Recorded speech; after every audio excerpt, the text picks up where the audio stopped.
Good morning, everybody. My name is Matteo Guidicelli and welcome to Wheels TV, your guide to life in the fast lane. Mga kapamilya, today we have a very special guest for you. I know every episode we feature new cars, new driving techniques, everything about cars. But today we're going to be inviting a special friend of mine. He's been with me since I was 11 years old. We've been racing our whole racing careers together. And he is still in the racing scene now. And he's representing our country big time in the international racing scene. Here we go, guys. Our special guest. Here he comes.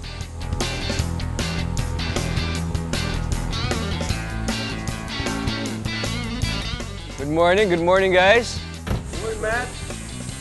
Ladies and gentlemen, I'd like to introduce to you Ivan Carapiet and of course Marlon Stockinger.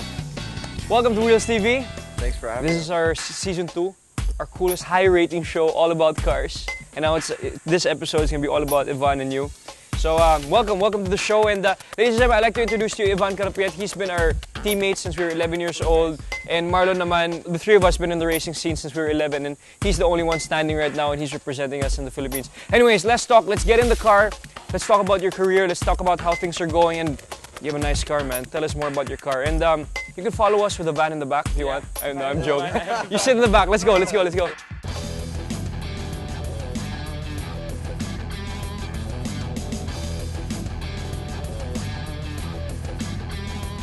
How does it feel to be representing the Philippines? Representing the country, of course, you guys know how that it was because we were all on the Philippine team, and it was just a good feeling, you know. Every time you're out there, and you can just make a big difference for the country. And every time the Lupang played, whenever I won a race, it was just really emotional. Yeah, dude. When you won that race in Monaco, I think it was a really good. That was a really good time when the national anthem played. You know, you represented the country. I think it gave all of us goosebumps. So, how did it feel like winning the Monaco Grand Prix?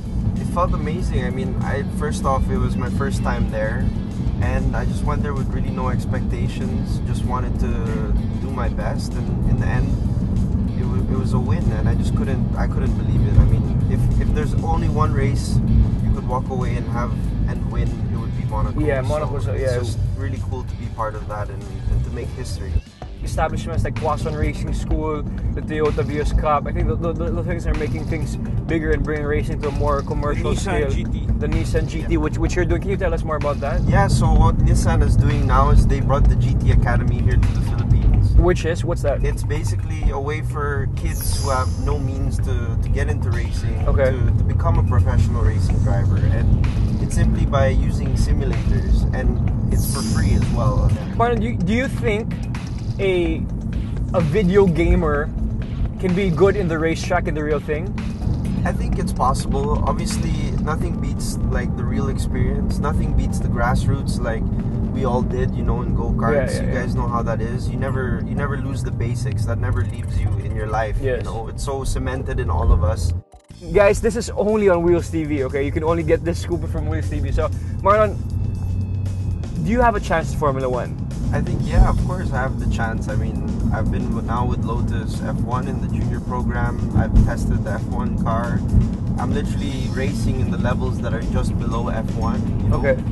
The only problem, of course, we know Formula 1 is a very exclusive club. You only have 22 to 24 racing drivers. And at the same time, it takes a lot of sponsorship and money to get into this business because I'm trying to get the best results I can in order to get the best business opportunities in terms of my sponsorship, and at the same time also to prove myself to Formula 1 teams that I can make it on the big stage. Nice.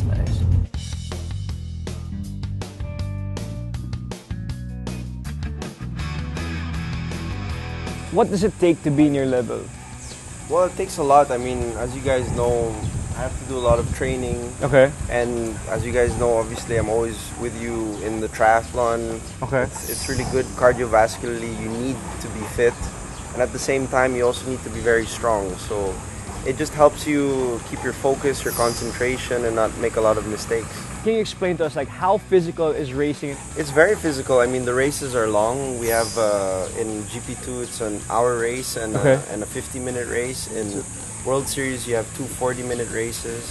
On top of that, you have all the practice sessions, the qualifying sessions. We're doing over 200 kilometers in high-speed corners, you know, so So what does that mean? What does it mean in your body? Like you're what basically happens? getting thrown around. You have G-forces that are acting upon your body that are literally making your body 3 to 4 times its weight.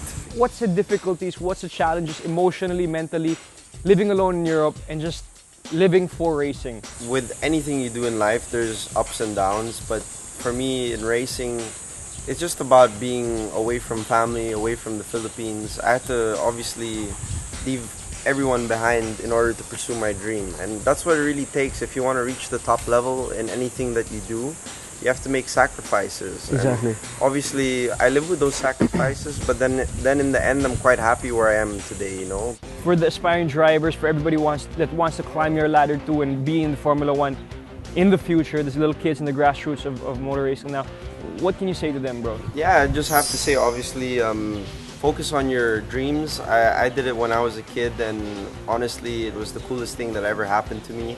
I get to travel all over the world, I get to represent my country, and at the same time, I get to have a lot of fun. I think that's the most important thing. Whatever you pursue in life, as long as you enjoy it, you love it, then you'll do well. So that's my best advice for anyone who wants to get into racing.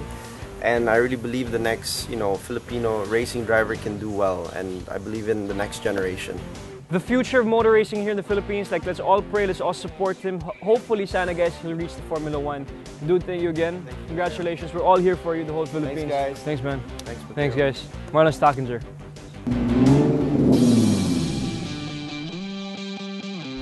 So right now I'm heading for the Arms Corps firing range in Marikina because I just thought that having this unique, super fun and extraordinary car calls for an activity that is also fun, unique, and quite extraordinary.